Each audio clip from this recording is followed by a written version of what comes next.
Battle Royale titles have arguably been more popular over the recent years, with Fortnite and whatnot commanding an overwhelming audience compared to other shooters. Nevertheless, there is an audience that craves more controlled PvP, maps with objective-based play instead of a giant space with dozens of other teams fighting to be the last one standing, fluid movement options which rely as much on environmental awareness as skill rather than on vehicles or airdrops, excellent gunplay where each weapon feels good to use even if you pick it up for the first time. Last but not least, a distinct sense of style that helps it stand out. Embark Studios The Finals offers much of that in a sleek free-to-play package. It's fast and frenetic, but also chaotic and sometimes almost unmanageable. There are fights you clutch through pure skill and outsmarting an opponent, while objectives are captured through pure coordination and more than a little cheese. There are shortcomings to be sure, but the base is solid, easy to jump into, and so much fun that you'll want even more. The Finals is about a game show called The Finals. Spoiler. It's set in a virtual world where contestants enter and fight for supremacy. What's the state of the world and why are you doing this? It doesn't matter, though I can see Embark going in different directions with its backstory down the line. From the outset, you choose from 3 different builds: light, medium, and heavy, each having access to unique weapons and skills. Heavy builds can wield light machine guns and a sledgehammer to burst through walls while having more health. Light builds focus on submachine guns and abilities like cloaking and dashing to get around but suffer from being squishier. Medium is the balance in between, with access to a healing beam, assault rifles, and more. There is extensive utility regardless of the build you choose. There are currently 2 modes. In Quick Play, the tournament tabs offers the same but with different rule sets, rankings, and more high-pressure settings. In both modes, the objectives revolve around gathering cash and depositing it in the vault. Other players will try to stop you, and the first team to hit the score limit first wins. It's really that simple. However, they're both unique enough to offer interesting twists on the core gameplay. Quick Cash is about locating vaults that randomly spawn on a map, picking them up, depositing them in the nearest cash-out terminal, and then defending the location from other teams. It only takes one opponent to steal a cash-out, which essentially flips it in their team's favor. If you don't flip it back, your efforts are for naught. Either way, once the cash-out happens, the cycle repeats and it's off to the next vault. Bank It, on the other hand, mixes team deathmatch with the vaults and cash-out mechanics. You could pursue the various vault spawns on the map, which disperse coins to collect, and head for the nearest cash-out terminal. That too, without having to defend your deposit from other players. However, you can also hunt other players, taking advantage of those with higher payouts and swooping in to steal them for massive paydays. Be careful though, because you can never tell when an opponent will do the same to you. The vault amounts increase as the match progresses, so there is some merit to avoiding confrontation and swooping in to steal them. Bank It can be entertaining though, since your team can play fast and loose with the objectives, but I found Cash Out much more entertaining regardless of which way you do go with it. The arenas are the real stars. Arenas are based on real-world locations, each focusing on some variation of urban warfare, from navigating alleys and town squares to rooftops on skyscrapers with a single drop sealing your fate. You find floating boxes with explosives and launch pads to zip lines that can transport you across the map and repel points for ascending or descending. It's possible to pick up explosive barrels, though some also contain goo used to create barricades. Each map is aesthetically pleasing and well designed for the most part, but they're fully destructible, which is the real game changer. Dive through windows to get away from enemies, blow up staircases to make it harder for opponents to climb up to the cash-out terminal. Heck, chuck some C4 on the terminal and blow up the whole floor, causing it to fall out of reach from an opponent trying to steal your cash. The environments deform realistically, with rubble shifting and getting in the way, and add a whole new dimension to combat. Some abilities can break through environments, like the Heavy's charge, while allowing for a quick escape while pushing enemies away. Of course, the various gadgets and tools also cater to unique strategies. On a map with a cash-out terminal on a moving platform, I saw a team chuck goo grenades to create walls, plop down a sentry and gas mines, and bunker down to defend it. Some teams throw down jump pads near the cash-out terminal, preventing players from standing still in one place to steal from it during a cash-out. Just when you think you've seen it all, some new strategy pops up and you reconsider how you've been handling things. However, it can also get extremely messy.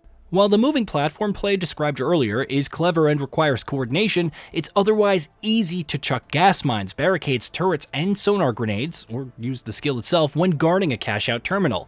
It also feels like goo barricades have way too much health, and if your team lacks a heavy or any destructive ordnance, it can be a chore to break them all. You can't switch builds in the middle of a match, but the Finals lets you set a loadout of reserve items to switch to when respawning, so some counterplay is possible. Balancing these tools is tricky because inherently they aren't super oppressive. It's when stacked together that they become problematic. There's also the fact that for as annoying as these can be, they also lend to some of the tensest moments in the game, where you're desperately trying to break through to steal a cash out, or desperately fighting off attackers one after another, while huddling inside a burned out building hoping that your health regenerates in time, or chasing after a falling terminal to steal that cash out before the clock narrowly expires. Perhaps my only gripe with the arenas is that only 4 are in the game right now. Embark provides significant variety with its map variants, which doesn't just add a new time of the day. Instead, you could have suspended structures, where the cash-out stations are on platforms suspended in a location. You may also see part of the arena elevated with high-rise or under construction, which sees certain areas under construction. Game show events also add a bit of spice if the match goes on for too long. Alien Invasion sees UFOs showing up over objectives and firing below, while Deathmatch grants extra cash for eliminating opponents. It's all enough to give that much more variety to the game, but time will tell once those maps are exhausted, especially since it's unknown how frequently there will be other maps. On the subject of balance, there is a case for the heavy being the best option and light the weakest. Based on the matches I played at my skill level, take for that what you will, a healthy mix of builds were involved. If anything, a more balanced and coordinated team often won the day, but I've seen more than a few light build players going on a tear with their abilities. Do I think the Heavy's RPG launcher requires a slightly longer cooldown? Sure, but I also want the pump grenade launcher for the medium to have a slightly larger blast radius. Some weapons could definitely use more love than others, and there's the whole gadget balance to work out, but for now, it's not enough to keep me from going in, trying new things, and experimenting with different strategies. The gunplay, which is smooth and responsive, helps in that regard, while the time to kill feels just right, at least so far as straight up gun battles go. And yes, that includes the grenade launcher. No, I'm not playing favorites. Aside from quick play, there are also the tournaments. It's where the finals name starts to make sense. Teams compete in qualifying and knockout rounds, with 2 going to the finals. There are limited respawn credits, and you can't swap items from a reserve in the middle of a round. It's highly competitive and tense, but great for those who want their wins and losses to really matter. You could even go into ranked tournaments, which followed many of the same rules but offered league progression for those who want a proper grind. I can see other people criticizing the number of modes available. There are 2 for the regular players, 1 for both crowds and another for the competitive base. It remains to be seen what other offerings Embark has cooking, but for now, these will suffice, at least for me. Unfortunately, it can be an uphill climb when you first start playing the game. There is a tutorial which does little more than show you how to loot a vault, deposit it, and steal a cash out. A practice range is available with moving targets, explosive objects to manipulate, and the option to change weapons freely, even those that haven't been unlocked, to try them out. However, you can't play matches with other players against bots and learn the overall gameplay flow before jumping into real competition.